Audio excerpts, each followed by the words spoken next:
Right. ఎట్టకేలకు శంషాబాదులో airport దగ్గర చిరుతను బంధించారు. 5 రోజులుగా అధికారులు తీవ్రంగా శ్రమించారు. అక్కడున్న సిబ్బంది శ్రమించారు.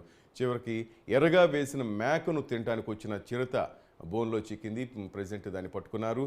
దాన్ని జూకు తరలించే ప్రయత్నం చేస్తున్నారు. మొత్తానికి ఎట్టకేలకు శంషాబాద్ ఎయిర్పోర్ట్లో చిరుతను బంధించారు. ఆపరేషన్ చిరుత విజయవంతమైంది. మన అప్డేట్స్ మా రిపోర్టర్, మా క్రైమ్ బ్యూరో చీఫ్ కృష్ణ తెలుసుకుందాం. కృష్ణ చెప్పండి. కృష్ణ చెప్పండి.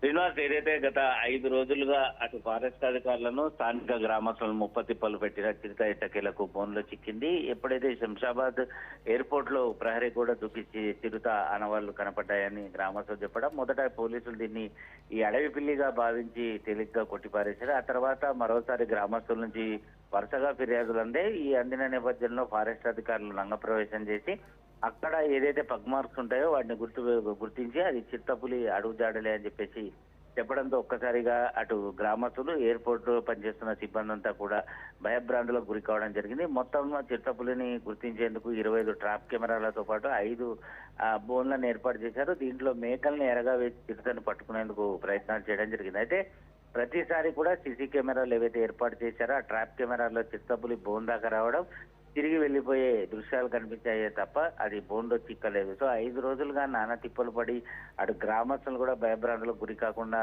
తాము రక్షణ కల్పిస్తామని పోలీసులు భరోసా ఇవ్వడం. సో ఈ క్రమంలోనే మొత్తానికి గత రాత్రి ఒక బోన్లో ఎయిర్పోర్ట్ ప్రహరీ గోడ వద్ద ఏర్పాటు చేసిన బోన్లో చిరుతపులి చిక్కింది. ఈ విషయం తెలుసుకున్న అటు ఫారెస్ట్ అధికారులు కూడా అక్కడికి చేరుకున్న చిరుతపులిని జూ పార్క్ తరలించేందుకు ఏర్పాటు చేస్తున్నారు. మరో పక్కన బోన్లో చిరుత చిక్కిందనగానే పెద్ద ఎత్తున గ్రామస్తులు అక్కడికి రావడం, పోలీసులు వారిని అదుపు చేసే ప్రయత్నం చేస్తున్నారు.